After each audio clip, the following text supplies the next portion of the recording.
why that wasn't working. Okay, so I assume people have lots and lots and lots and lots and lots and lots of questions about the practice work and the homework and the lab and all that. It's kind of weird, I assume. So if not, I can. If you just kind of generally need. Does anyone have anything specific? Not that you qualified to answer. Specifically on Wow. What an assumption. I mean, unless you can answer deep questions about the history of the universe. Depends on how far you go. Yes. You had one? No? Maybe? Okay. So then everyone's comfortable with contingencies? Everyone knows what a contingency is? No? Okay, I didn't think so. Yeah. Everyone knows. Okay, so let's start with things like that. There's several types of single proposition things. Actually, I should say, once we finish this up, this will be a nice segue into Boolean algebra, circuit logic, and stuff like that. So that's been posted. We'll finish this out today and either segue into Boolean logic tomorrow, which is section 5, or today or tomorrow. So there's a nice in-between right here because they feather in together really well. So, all right. There are several types, several ways we can compare statements. We can compare single statements. Ooh, look, a new pen. Nice. Or I should use the word proposition, either way. What can I compare a single proposition for?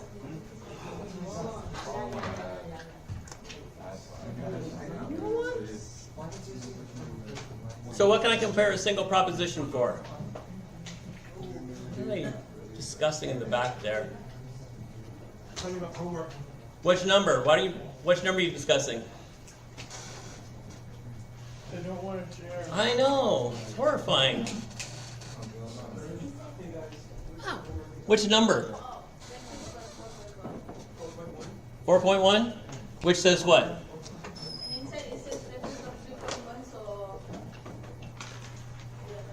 We're just confused on the due date. We have separate. Oh, the due date? Yeah, like for his practice work 3.2 and 3.1, he has.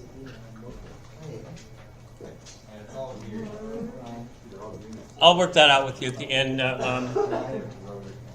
For 3.1 should be Monday, right? That's when the quiz is. I don't see a lab posted either for the new. For 5? For 4. For 4. There's 4.1 and 4.2. 1 second.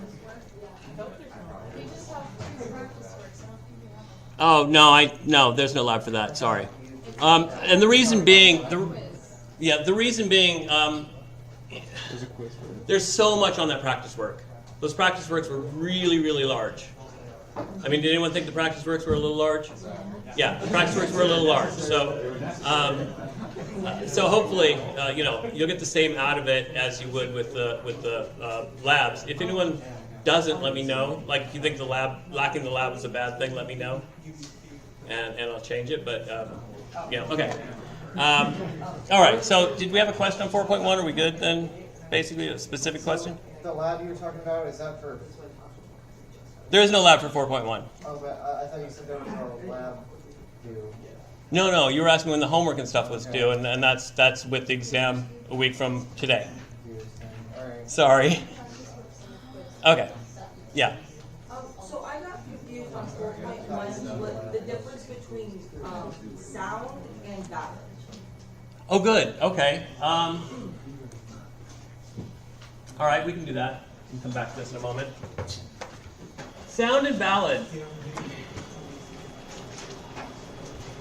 Now let's start with valid.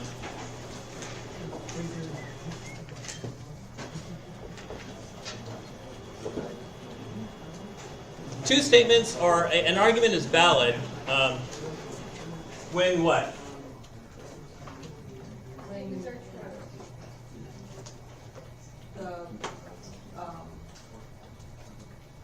The word is a statement. It's all good. It will. Before statement and the conclusion of the statement. Not necessarily. True. No, we can have true arguments that are not valid. Our example of that was all Mensa people have a high IQ. Okay. Isaac Asimov has a high IQ, therefore Isaac Asimov was a Mensa person. That's all, the premises are all true, the conclusion is true, but we can imagine a universe where Isaac Asimov said, no, I'm not going to do it. Okay. So we have a counterexample to that moment, so it's not valid. You were saying? You just stole my. I know, I just ripped it right out, didn't I? But you can repeat it, it's okay. So what's a counterexample? It's technically speaking, like by definition. One, Where the premises are true and the conclusion is false. Okay, so valid, no circumstance where the premises are true and the conclusion is false. Okay. So, and we're getting around to, so sound is what?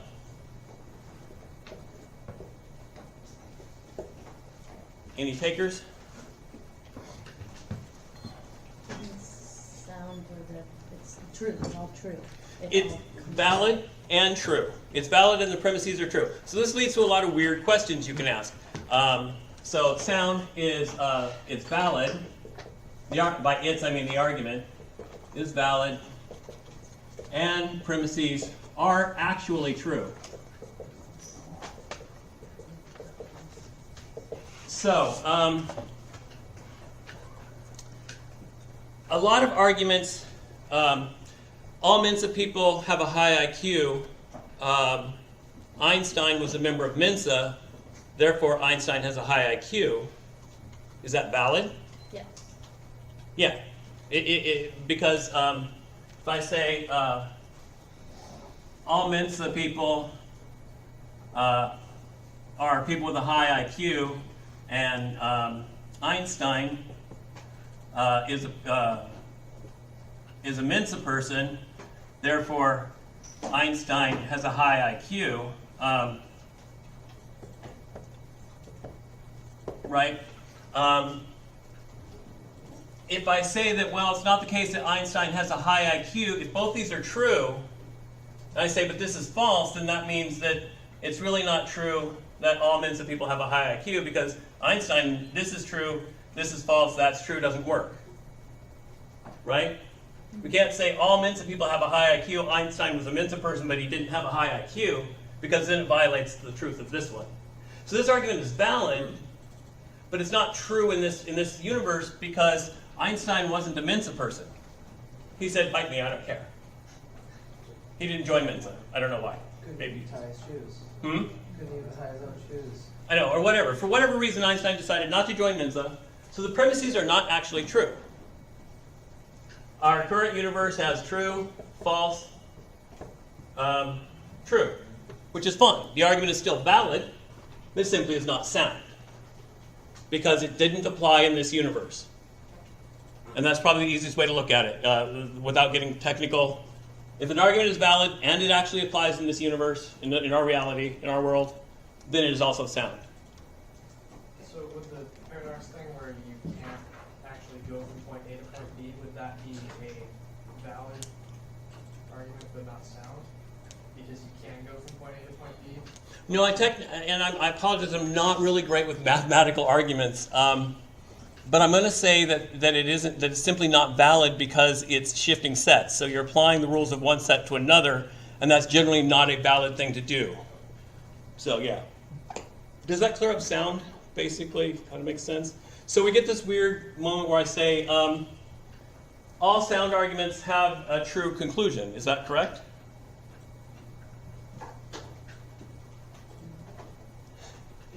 See, it's weird, right? Because if it's valid, then, and the premises are true, the conclusion must necessarily be true.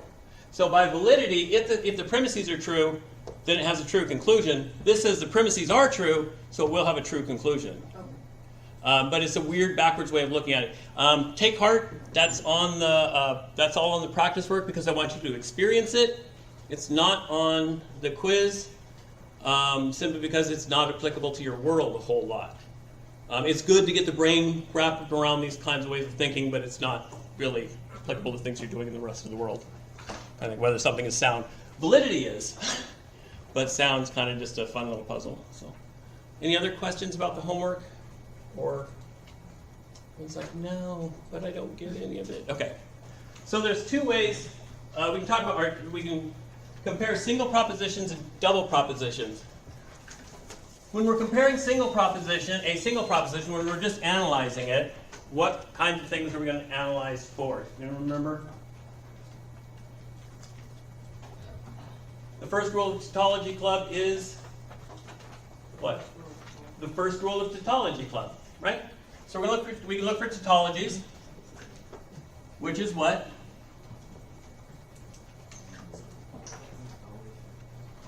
Something's always true in every possible way.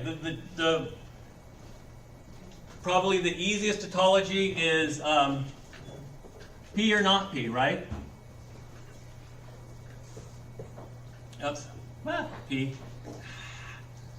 I have two possibilities for that, true or false, because I only have one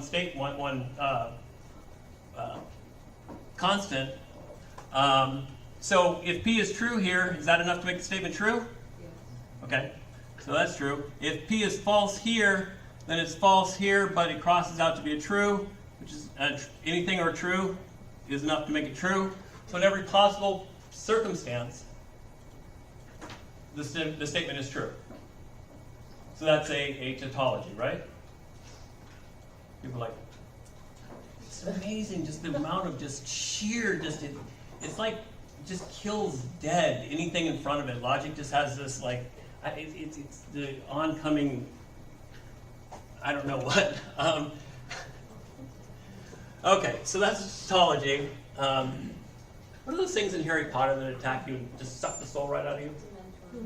Dementors, yeah. Just logic has that presence to it, doesn't it? You just want to cast wands and stuff out of it. Anyway. So what's the opposite of a tautology?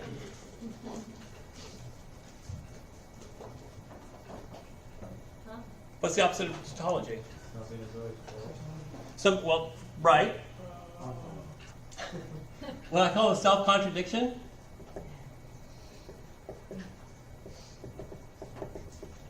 So we can actually just negate the tautology, right? It becomes a self-contradiction. So if I say it's not the case that P or not P, and again I get P and I have true or false. These are two different problems. So here P is true. True is enough to make that true. Cross that out makes it false. P is false.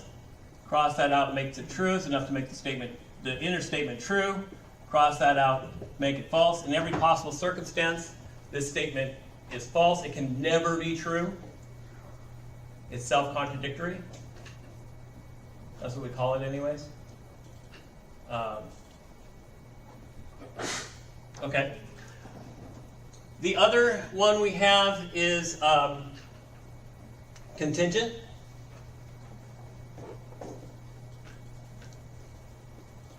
Which is true in some cases, false in others, right? It's any sort of normal proposition. If you come to the party, then I'll bring quesadillas as a contingent proposition because P or Q, I have true, true, true, false, false, true, and false, false.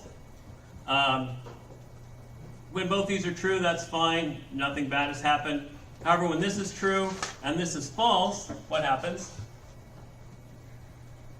I was like, I don't care. Just give me my piece of paper and put me to work at the state so I can buy the car. God, why is no one getting this proposition? Talk about logic. Holy crap. Okay, so as this, you came to my party, but I didn't give you but I didn't cook the quesadillas. I lied, right? So is this statement true or false? False. It's false. Okay. So once I've had one of each, I know it's not a tautology. I know it's not a contradiction. It must then be contingent. That is true in some worlds, false in others, right? And by some world, I mean some truth proposition, such as our world. It's true that Asimov was Men's a person, and it's true that Einstein was not, or it's false that Einstein was. So this is what I mean by possible worlds. And again, here, it's true in this possible world, it's false in this one, in this instance or circumstance, however you want to look at that. Like, yay. No? You gotta love this stuff. This stuff is awesome, man. You will never watch, if you take a class, a full-blown class in logic, you will never watch, not Shakespeare, Sherlock Holmes properly again. I love watching Sherlock Holmes, but he makes me want to throw things at the TV. It's just deduction. I'm like, it is not. Aliens could have come down and put that there. It's perfectly possible. You don't know. Shut up. We actually call it Holmesian logic, which is inductive and not deductive, but they get it confused all the time. Okay, so single statement propositions. You have true sometimes, false sometimes, at least one line of each. Tautology, every line is true. Contradiction, or i.e. self-contradiction, every line is false. Okay? Those are the three things you can test a singular proposition for. We can also test propositions against each other, and this becomes more interesting. At least I think it becomes more interesting. So we have multiple propositions.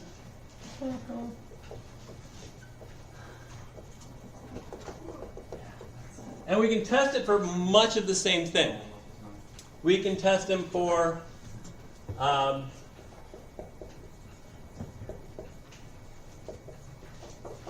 equivalence. What is it? When are propositions equivalent? When they're always the same. So it's similar to, but not exactly the same as a tautology. When they're always the same. So if I take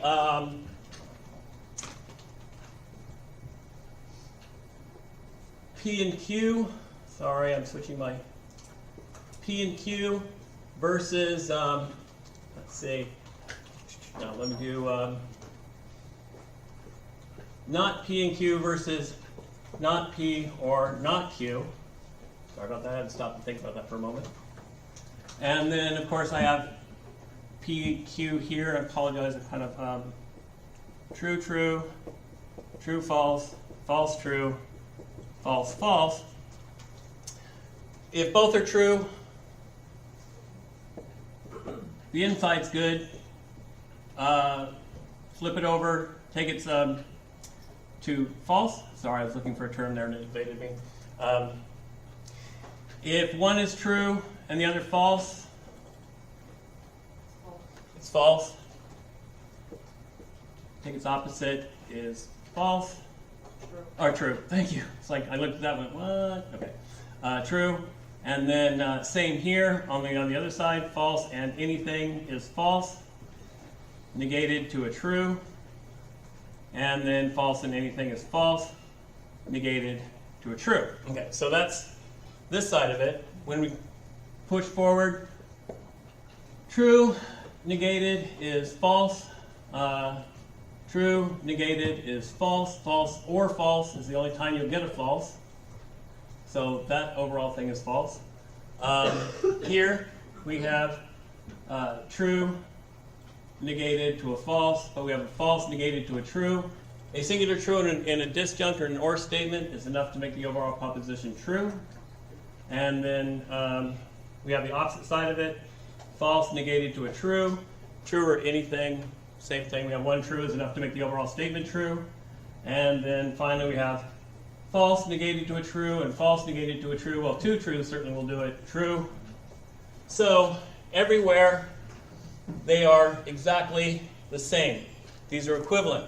These are very important, and they will make up the rest of your week and next week, probably, or portions of it, because we derive what we call the rules of equivalency from this moment. This is in fact one of them. And we use that to, basically it's the founding principles behind Boolean algebra. So these, anyway, equivalence. So if we have one that's basically like the tautology, what's another one that we might have over here when comparing two? Or a contradiction? let's do contradiction. Contrary is there, and I'll go over it, but it's weird. So we have contradiction. Contradiction. And what's contradiction? They're always the opposite.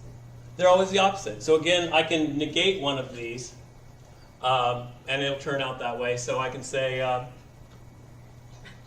going to negate this one, so it's not, and so everyone see that that goes away, right? If I say not,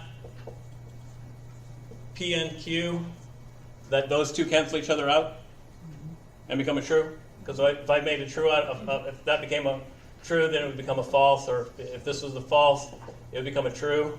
So they just cancel each other? Okay. So I'm just going to get rid of that. And compare it to same thing, not P or not Q.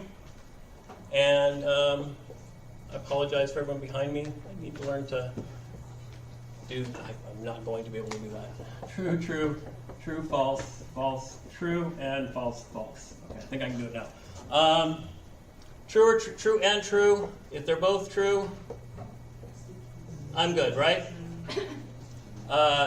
True negated to a true negated to a false, and true negated to a false.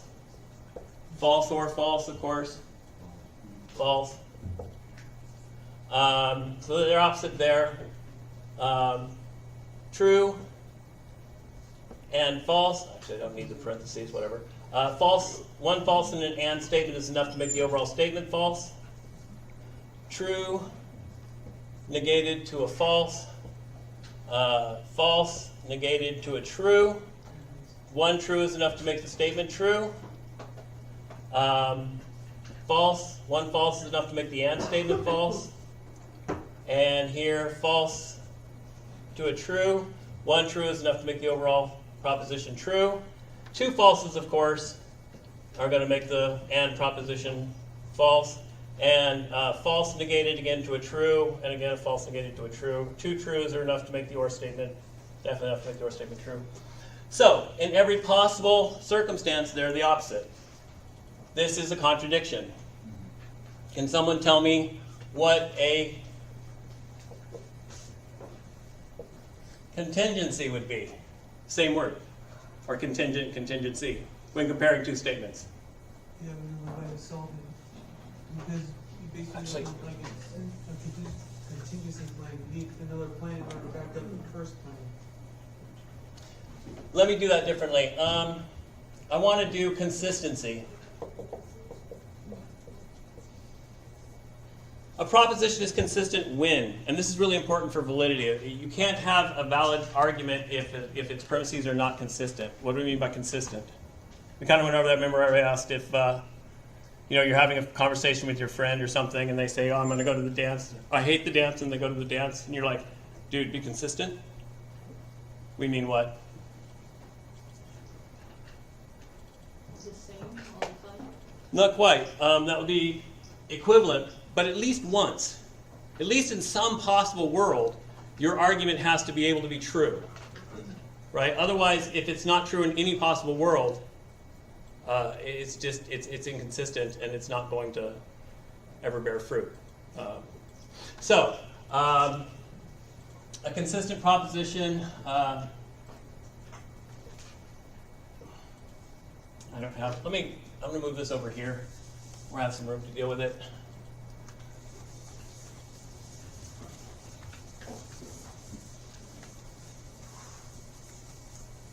A consistent proposition. Consistent. Okay. If P then Q, P, Q, right? And again, our guides here. True, true, true, false, false, true, false, false. True if then true is fine. That's true. P is true. Q is true. True at least once, right? That's all I needed.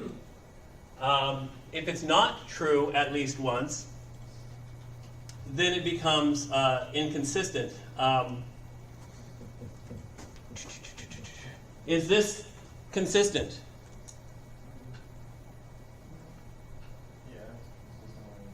It's a reliable contradiction. Well, yeah, but that's not what we mean by consistent. Is there at least one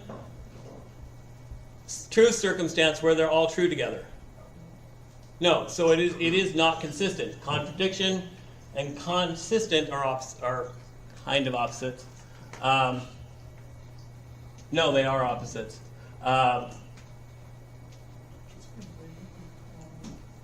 Does that make sense, though, for consistent? It just has to be true at least on one line. So the then operator not a greater than? Um, Are you saying that you know it's consistent once you see? yeah, at this point in time, I can stop. If I asked you to prove if an argument is consistent, you go, oh, okay. I see what you Line one, true all the way across. That's all I needed, one time. Right? It's good. Or it could be the 13th line, right? Or it could be the 13th line. I had one problem where it was the last line. I wish I had that right now, because it just takes forever. You like get down to the bottom, you think you're done, and it's always the opposite. You get down to the bottom, there's one that's, yeah. All right, so there is one more, which is, does everyone have this? Okay. There is one more which was contrary. Contrary arguments are false at least once. And I don't have I apologize, I don't have a good example of that. It would take me a long time to find a good example of that. But basically, somewhere in your statements,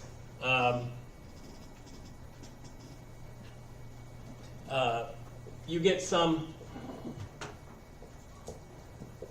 just your sentence statements, you get some situation where it's false, false, but no situation where they're true together. So you could have something like that. I think I could probably do that with a if and only if fairly quickly, but I could do that with anyway. Does that make sense? Contrary, they're not. Yeah. You could use, number 37 on 4.2. Okay. Which is? In and parentheses A or not E. And then, not A and in parentheses E or not N. Try that one more time. Okay, not A and? And Okay. E or not N. E or not A? N. Oh, N, sorry. Thank you. Okay, so basically, A, E, and N. Just as point of trivia, how many lines am I going to have? 8. Yep, because it's 2, 4, and 8. So, true, false, true, false, true, false, true, false. Every other one for 8. Then every 2, true, true, false, false, true, true, false, false. And then every 4, true, true, true, true, false, false, false, false. Okay, so there's our contingency. So we put these, our possible circumstances.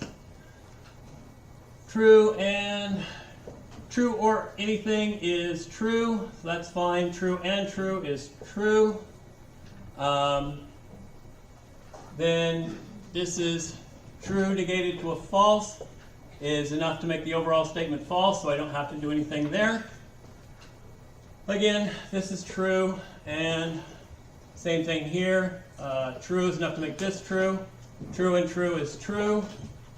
And same moment here, true negated to a false is enough to make this false. I don't have to do anything there. N is true here. A is false. E is true negated to a false. False or false is false. One false in an and statement is enough to make the overall statement false. A is false. Did I get that right last time? Yeah, A is false. Negated to a true. And E is true. True or anything is enough for a true. True and true is true. But note they're not the same together, so that one didn't work out for a consistency. True. A is false. F is false made into a true. True or anything is true. True and true is true. And then let's see where A is false, negated to a true. E is false. N is true, negated to a false. False or false is false. False and anything is false. So again, I don't have a line where they're consistent. N is false and anything is false. I don't need to do it. In fact, all the way down, I don't care about anything else because all the way down it's false, so I can't have it true. If I were just checking for consistency, obviously not consistent. I do have at least, I don't know yet. Hang on a second. I'm checking to see if they're contrary. So I need to find one line where they're opposite. So I've got 1, 2, and 3, 4. They're not contrary here. They're not contrary here. They're not contrary here. So far, I have a contradiction, right, as I'm going through, because they're always opposite. So I keep checking. A is true, negated to a false is enough for a false. Okay, good. I know they're not contradictory because they can be false together. I know they're not consistent because they can't be true, because they're nowhere true together. But there is a place where they can be false together, and that's contrary. It's not terribly important, but it exists. So anyway, does that clear up the, people are like, no, not really. Still clears up. And it's okay, because you have to imagine that when this is taught as a subject on its own, what we just covered, we usually spend about 4 weeks on. At least 3. At least 3. So there's this nice little, like, pull you through it really quick and just, shake you out, hang you on the line and say, sweet. Right? Anyway. Any more questions about this? It's fine. We do? Okay. So, testing single statements, testing dual statements. Another thing we can test are arguments, and we can test for validity. And I want to do one of those just to make your life a little bit easier. We've talked about what valid is. So,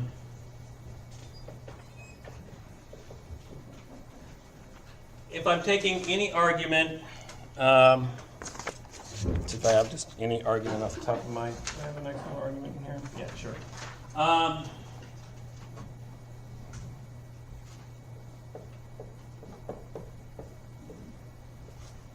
If and H, I really apologize, I'm trying to switch to this symbol. R, if and only if G, and not H or G. And then I'm going to do my conclusion this way so you see it better. And then the conclusion is R, if and only if H. Okay. Now, there really is a lot to do here. How many guides do I have? How many constants am I working with? G, H, and R. That's not too bad, that's 8.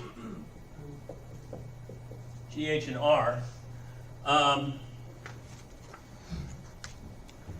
If you're comfortable going through every line and checking it, do so. That is the easy, surest way to do it. Do I need to do it that way?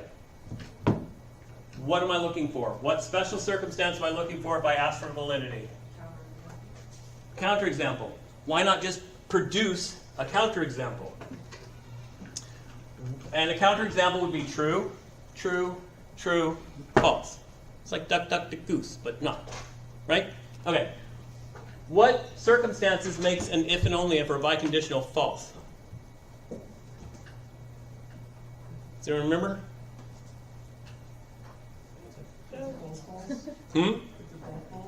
No, oddly not. This is like our XOR. Okay. It's exactly like an XOR. So what tradition? What? Go ahead. Don't both conditions have to be true? Or no, don't both conditions have to be, one condition has to be false because it's biconditional. I guess it's the opposite of an XOR. My bad. It's a negated XOR. Sorry. If both conditions are true, we're good. Right? Well, we don't want that. We want the only times when it's false, which is when, what you were saying, when when one is one way and the other is the other. So if this one is true and this one is false, we'll get a false. So let's start with that. So now I want to see if I can produce a true. Okay, so my H is false. And my R is true. Put that here. Negated is a true. True or anything is true, so I'm good for that premise. So now I need to make these two true. Since that's true, what do I have to do to it? I need to make this true though. Right. If they're both the same, it's true. If they're opposite, it's false. So I have to make this true in order to make this premise true. So I need to make G true. G if then false is, or true if then false is false. It lied. It said, oh, if you do this, then H will happen. You only did that and H didn't happen. It's a lie. So that's false. So, okay, that doesn't give it to me. So no matter how I change these, like if I wanted to make this true, I could change this to false here. But if I change the G to false here, I'm going to change it to false here, and that's going to make this false. So I can't get a counterexample off of that particular instant. Okay, great. Let's try the other one. Maybe I can get it if they're both false. Sorry. Let me try that. Okay, if that one's false, then that one's true. Okay. Then that'll give me a false. So if R is false, and H is true, and H is true, R is false, H is true. What do I have to do to this one? Well, actually, that becomes negated into a false, so what do I have to do to this one to make it true? G has to be true, or otherwise this whole premise falls apart. So making G true makes G true, makes that false. I again have failed. Because it's a valid argument. And this would be all you need to do to show. Say, obviously, I've given you the only two possible circumstances where the conclusion would be false, and inside those two possible circumstances, I cannot make the premises true. The argument must be valid because I cannot produce a counterexample. Does that make sense? Kind of okay with that? No, not really. All right.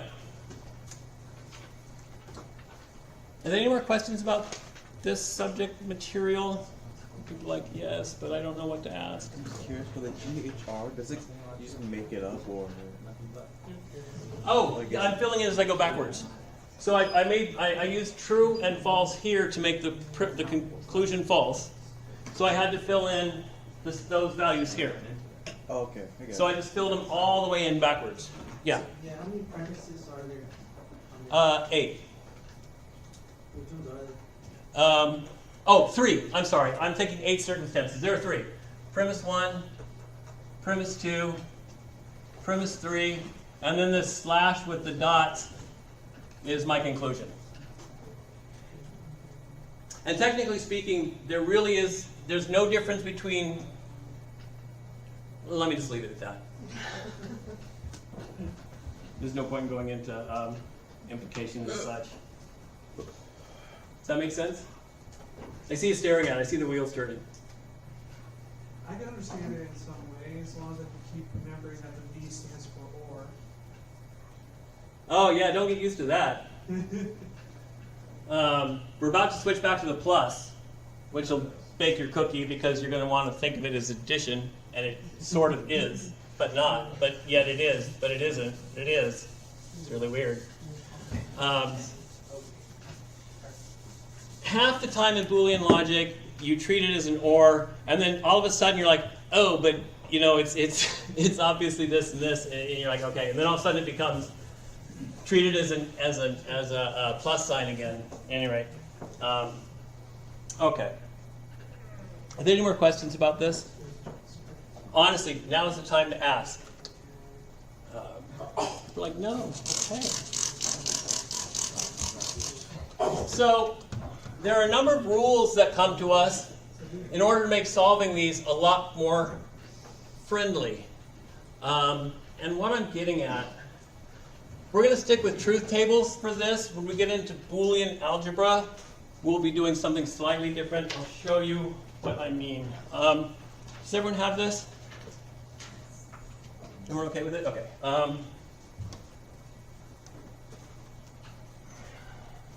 Let's see if I can embarrass myself. 1, G if then H, 2, R if and only if G, 3, not H or G, and then I have my conclusion, which is R if and only if H. Okay. How many people, I asked this the other day, and I remember like what, a third of you have taken trig? Basically? Oh God, no. Trig. People just like crawl under the table. Yeah. How many of you liked the proofs? Come on. Just you ate that up. You were like, God, yes, let me do more geometric proofs. Oh, I feel like Batman, right? Did you? Sometimes they're good.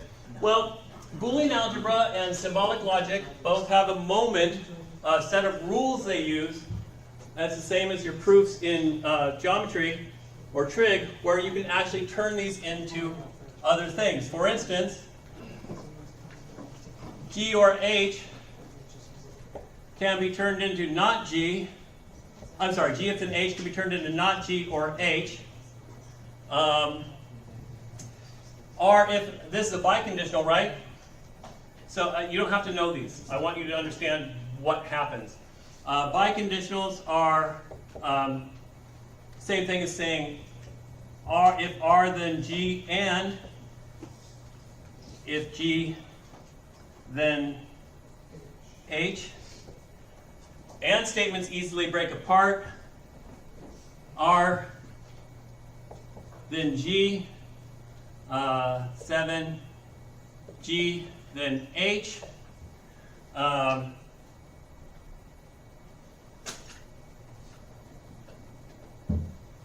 did I get an H there? Yeah, it's really weird. R then G. G then R. G then R. Okay, better. All right. Let's see. 8. Other things I can do to this. I can pull this out and make an and out of it. It won't do me any good, but I can. This is the same as, it's not the case that G and not H. That's De Morgan's rule. We'll get to that one. That's one of the ones we will use. So yeah, G then R, R then G, G then H. Let's see. I can't flip that. Anyways, you can persist on with this. If you eventually come up with that, you've proved the argument is valid, right? So these rules. I'm going to go over some of them and show them to you. Does everyone sort of understand what's going on? Which one does 6 and 7 match up to? Oh, I can break this apart. R then G, G then R. I can turn these into OR statements as well. 9, not R, or G. This is from, by the way, I should be marking these down as what line they're from. This is from 6 and what rule I use. But I just wanted to show you how this works. Then this can be not G or R. Does that make sense? Sort of. Applying these rules allows you to actually go through and solve. And we'll be doing similar things with very similar arguments. So, let's look at some of those arguments. I'm going to skip, we'll just use the equivalency ones. We have any sentence form of P and Q is equivalent to not P or not Q. This one is De Morgan's theorem, and it's the one that's going to carry forward into the other things we do. So remember this one.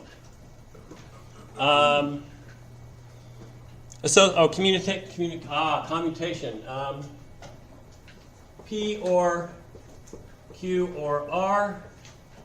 Can anyone tell me? Oh, that's sorry, that's association. No, that's yeah, okay. Association. From your algebra, what's this going to be equivalent to? What can I do to this? Just think in terms of pluses and minuses, or multiplication. If it was A times B times C, what could you do to it? Right? Well, you could, but no, maybe not. A times B times C, what can I do to those? Distribute the A. I can distribute it. We'll do that in a moment. What about these? Yeah. I can just move those, right? Yeah. Does it make a difference? No, same thing here. I can just move these. So I have, is the same thing as P or Q or R. Its other half, of course, is P and Q and R. The same thing as P and Q and R. Let's see, so that's De Morgan's. This one is association.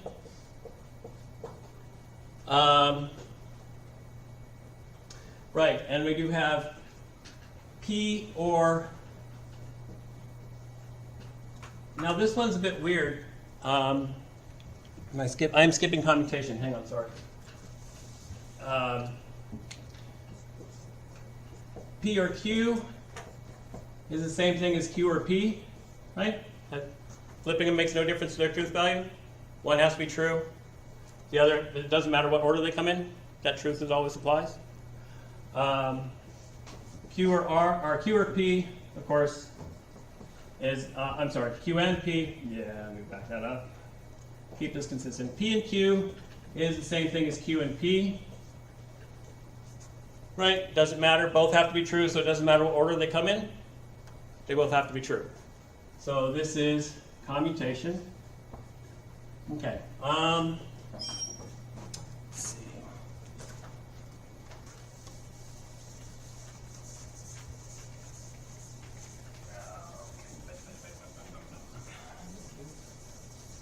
Commutation or commutative? Yeah. Same thing? Or? Yeah, commutation, commutative. They call it commutation in here, commutative. Doesn't matter. Okay. Let's see.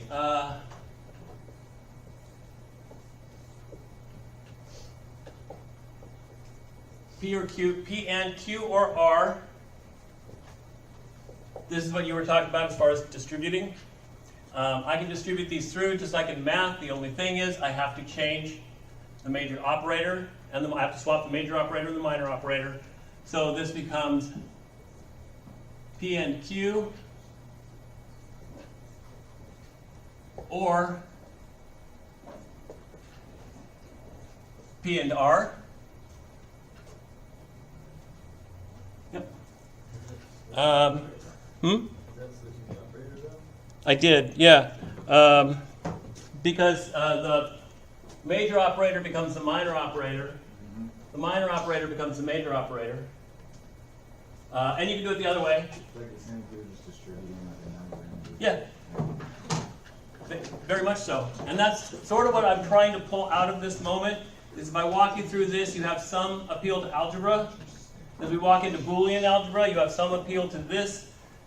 In fact, and that carries forth into set theory, and these rules reoccur all throughout mathematics and logic. P or Q, Q and R, of course, can be distributed as P or Q and P or R. So again, I change the major sign becomes the minor sign becomes the major sign, and I just distributed that to each one. Okay. So this is distribution. Okay. Let's see. Next we have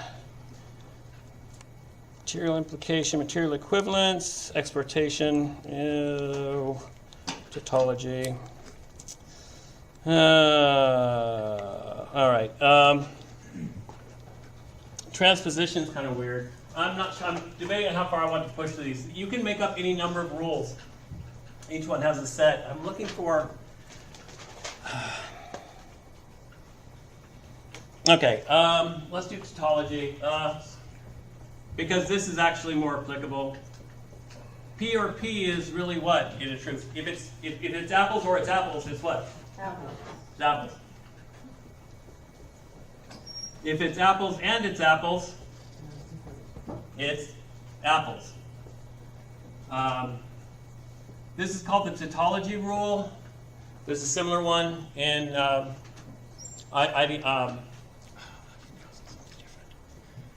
not ideology, ID something or other. Anyway, we'll get to it. Does that make sense? Are people like yes? Yeah, okay. One more. Let's see. Maybe one more. Transposition. I don't know if I want to play with any of those.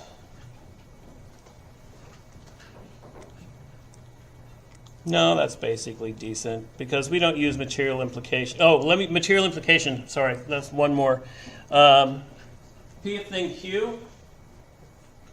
Any sentence form of P if then Q, and I did it earlier, can be reduced to not P or Q. This is really, this one struck me a lot, and why do you think this might be useful for me to put down in computer science? This is a good question for you. You like this. P if then Q is the same thing as not P or Q. Why is that useful, probably, in computer science, more or less? Yeah, basically. If you notice, one of the things that's lacking in all of the Boolean and all of the binary and everything else is a hypothetical. We don't play with hypotheticals in Boolean algebra. We don't. And the reason we don't is because we don't have to. If you come to my party, then I'll serve quesadillas. Either you didn't come to my party, or I would have served quesadillas. It really is the way it works out. If this is false that you came to my, or if this is true that you came to my party, false then, and then if I didn't serve quesadillas, that becomes false. They are equivalent. So let's look at this. P if then Q, not P or Q. P, Q, right? So anytime this is true, true, true, true, false, false, true, false, false. True if then true is true. True negated becomes a false, but one true over here is enough to make it okay, so that's true.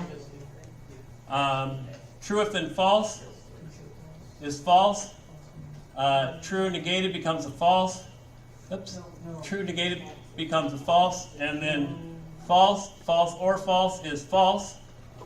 False if then anything is true. This is false negated becomes true. True or anything is true. Same thing here. False and anything is true. False negated becomes a true. So they're everywhere the same, and you can sort of see the pattern is basically. You came to the party, I served quesadillas, yay. You came to the party, I didn't serve quesadillas, so it becomes false.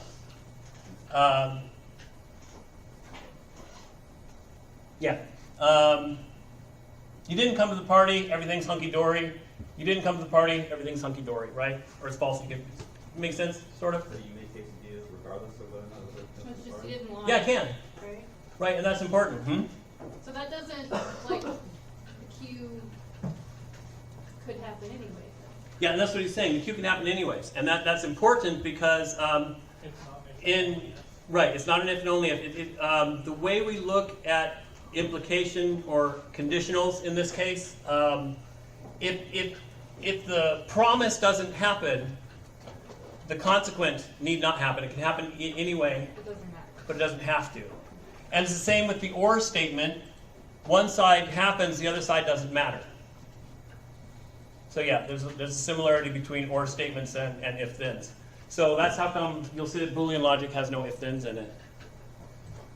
All right, does that... Any more questions on this homework or this quiz? Y'all feel comfortable with this? I posted it. It's up.